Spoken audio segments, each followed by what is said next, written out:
नमस्कार साथियों, मैं आर के शर्मा एसएसटी वाला के इस यूट्यूब चैनल पर आपका स्वागत अभिनंदन करता हूं। आज अपना जो 7th क्लास की ज्योग्राफी है उसका 5 चैप्टर है जल।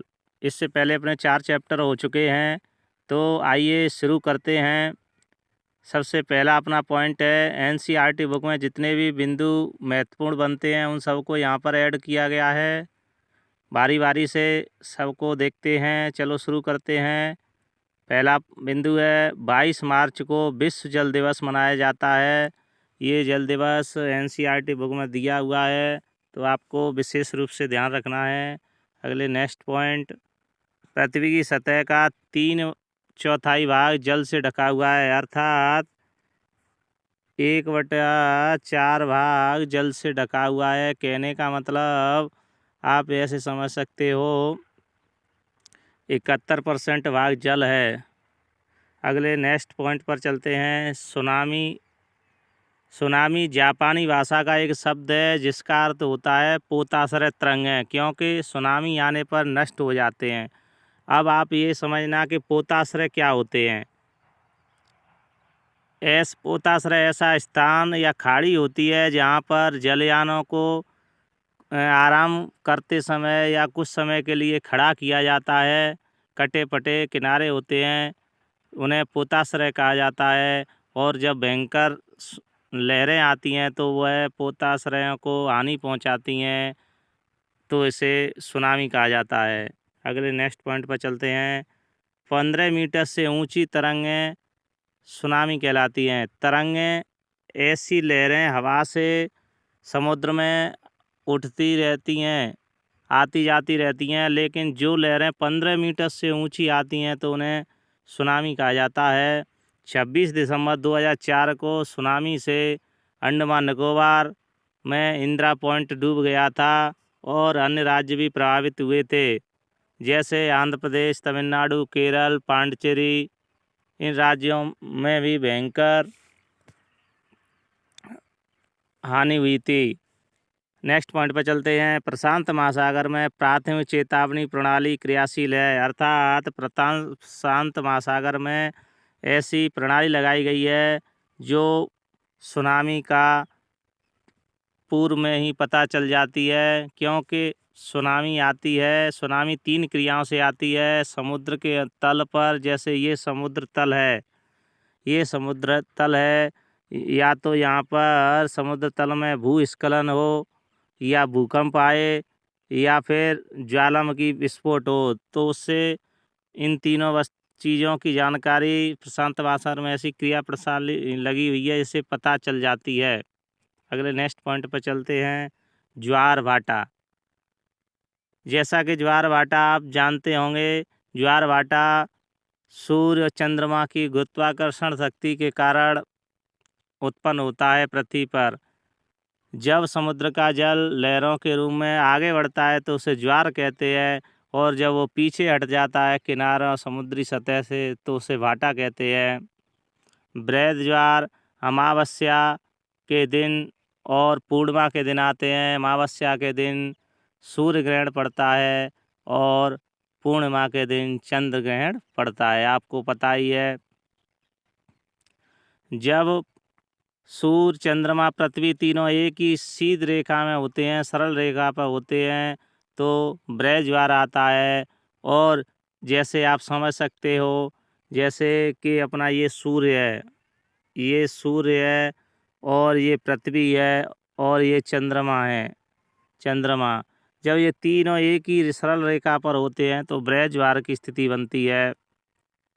इसी प्रकार जब निम्न ज्वार कब आता है, जब दोनों पक्षों में सप्तमी या अष्टमी को सूर्य, चंद्रमा पृथ्वी के केंद्र पर समकोण बनाते हैं तो निम्न ज्वार की स्थिति बनती है। अगले नेक्स्ट पॉइंट पर चलते हैं।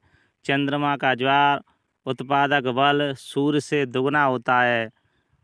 ये पॉइंट आपको ध्यान में रखने वाली बात है, क्योंकि चंद्रमा का जो गुरुत्वाकर्षण बल है वो पृथ्वी पर ज़्यादा लगता है। क्यों कि यह पृथ्वी के अधिक नज़दीक है, पास में है चंद्रमा।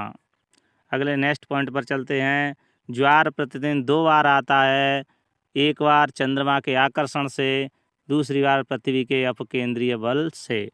अब देखो हम इसे इस डायग्राम से समझ सकते हैं। जैसे ये सूर्य है, यहाँ पर दिखाई दे रहा है, ये सूर्य है और ये पृथ्वी। जब पृथ्वी, सूर्य और चंद्रमा तीनों एक ही सीध में, तो यहाँ पर बृहद ज्वार की स्थिति बनेगी। इस प्रकार सूर्य, चंद्रमा, पृथ्वी ये भी है तो बृहद ज्वार बनेगी। और अगर इस तरह समकोण की स्थिति बनती है तो उसे क्या कहते हैं, निम्न ज्वार की स्थिति बनती है, निम्न ज्वार आता है। आप समकोण तो जानते ही होंगे, 90 डिग्री का कोण समकोण माना जाता है। अगले नेक्स्ट पॉइंट पर चलते हैं। महासागरीय धाराएं। महासागरीय तरंगों की महासागरीय लहरों की 3 गति होती हैं: महासागरीय तरंगें, महासागरीय धाराएं, ज्वारभाटा।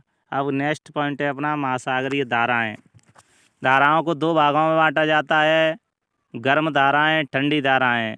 गर्म धाराएं भूमध्य रेखा से ध्रुवों की ओर चलती हैं, क्योंकि भूमध्य रेखा पर गर्मी अधिक होती है, तो वहाँ से गर्म धाराएं ध्रुवों की ओर बहती हैं। धाराएं ऐसे जल को कहा जाता है जो एक निश्चित दिशा में बहता है लंबे समय तक।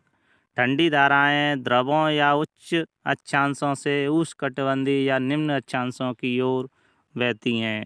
निम्न अक्षांश कहाँ पे पाए जाते हैं, आपको पूर्व में ही बता चुके हैं। जैसे ये आपको नहीं पता हो तो पिछले वीडियो देख लेना। ये अपनी 0 डिग्री रेखा या भूमध्य रेखा है और इसके जो आसपास का क्षेत्र है यहाँ पर निम्न अक्षांश पाए जाते हैं। गर्म धारा, गल्फ स्ट्रीम की धारा एक गर्म धारा है। इसे गल्फ स्ट्रीम की धारा इसलिए कहा जाता है, गल्फ माने होता है खाड़ी, स्ट्रीम माने धारा, क्योंकि यह मैक्सिको की खाड़ी में उत्पन्न होती है। इसे गल्फ, इसलिए गल्फ स्ट्रीम की धारा भी कहा जाता है। और ठंडी धारा का उदाहरण लेब्राडोर की ठंडी धारा है। ऐसे तो बहुत अन्य धाराएं भी हैं, लेकिन साथियों NCERT बुक्स में केवल इन्हीं के बारे में दिया गया है। अगले नेक्स्ट पॉइंट पर चलते हैं। सर्वोत्तम मत्स्य क्षेत्र। जब ठंडी और गर्म धाराएं आपस में मिलती हैं तो वहाँ क्या है, घना कोहरा छा जाता है और वहाँ पर एक प्लैंकटन नामक जीव पैदा हो जाते हैं। उन्हें खाने के लिए मछलियाँ आती हैं, तो यहाँ पर मछली पकड़ने के सर्वोत्तम स्थान बनते हैं जहाँ पर ठंडी और गर्म धाराएं मिलती हैं। वहाँ पर इसके उदाहरण हैं जापान, उत्तरी अमेरिका का पूर्वी तट। और ये भी ध्यान में रखना है, महासागरीय जल में सोडियम क्लोराइड अर्थात खाने के नमक की अधिकता पाई जाती है। अगले नेक्स्ट पॉइंट पर चलते हैं। लवणता। लवणता 1000 ग्राम जल में मौजूद नमक को लवणता कहते हैं, या लवणता का अनुपात निकाला जाता है। महासागर औसत लवणता 35 प्रति 1000 ग्राम है। इजराइल के मृत सागर में 340 ग्राम प्रति लीटर की लवणता है। अगले नेक्स्ट पॉइंट पर चलते हैं। विश्व की सबसे बड़ी झील कैस्पियन सागर है, जो रूस में स्थित है। कैस्पियन सागर को रूस का दर्जा इसलिए दिया गया है क्योंकि इसमें एक ऐसा रसायन घुला हुआ है कि इसमें कोई डूब नहीं सकता है, इसलिए इसे झील कहा जाता है।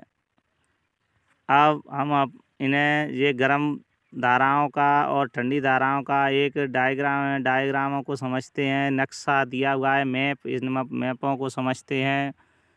जैसे आपको यहाँ दिखाई दे रहा है, जो रेड कलर की हैं वे गर्म धाराएं हैं और जो नीले कलर की हैं वो ठंडी धाराएं हैं। तो आपको यहाँ दिखाई दे रहा होगा जैसे कि ये गल्फ स्ट्रीम की ये गर्म धारा है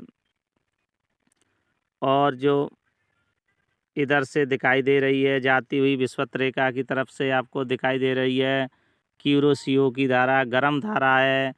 इसी प्रकार जो यहाँ पर तुम्हें दिखाई दे रही है ये हम्बोल्ट की पेरू की धारा, ये इधर से उष्णकटिबंध से निम्न दाब की ओर आ रही है, तो ये ठंडी धारा है। इस प्रकार आप देख सकते हैं। अगला नेक्स्ट मैप है अपना, ये विश्व का है, विश्व का वर्ल्ड मैप है। इसे आप समझ सकते हैं। इसमें पूरे महाद्वीप हैं, दक्षिण अमेरिका महाद्वीप, अफ्रीका, उत्तर अमेरिका, एशिया महाद्वीप है, अपने सब महाद्वीप दिए हुए हैं। इधर ऑस्ट्रेलिया होगा नीचे, ये अपना ऑस्ट्रेलिया महाद्वीप दिया हुआ है। और विक्टोरिया झील अफ्रीका महाद्वीप में है।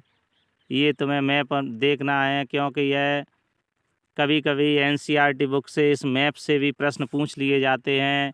जैसे ये ऐसे पूछ सकता है, नाइजर नदी किस महाद्वीप में स्थित है, विक्टोरिया झील किस महाद्वीप में स्थित है, कांगो नदी किस महाद्वीप में, ऑरेंज नदी, इन सब को आपको ध्यान में रखना है साथियों। अगले नेक्स्ट पॉइंट पर चलते हैं। अगला अपना जो मैप दिया हुआ है ये जल चक्र का है।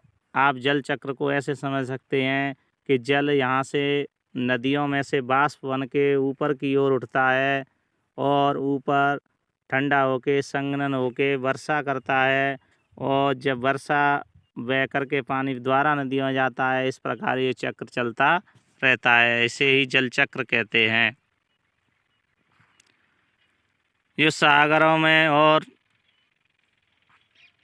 महासागरों, नदियों, झीलों में जो जल का प्रतिशत है वो यहाँ पर बताया गया है। महासागरों में संपूर्ण जल का 97.3% है जो खारा पानी है, और जो मीठा पानी है वो बर्फ चत्रक में 02.0, भूमिगत जल 00.68, झीलों का अलवण जल 0.009, स्थलीय समुद्र एवं नमकीन झीलें 0.009, वायुमंडल में जो जलवाष्प आर्द्रता है 0.0019, नदियाँ 0.0001 हैं। इस प्रकार 100% जल का विभाजन है।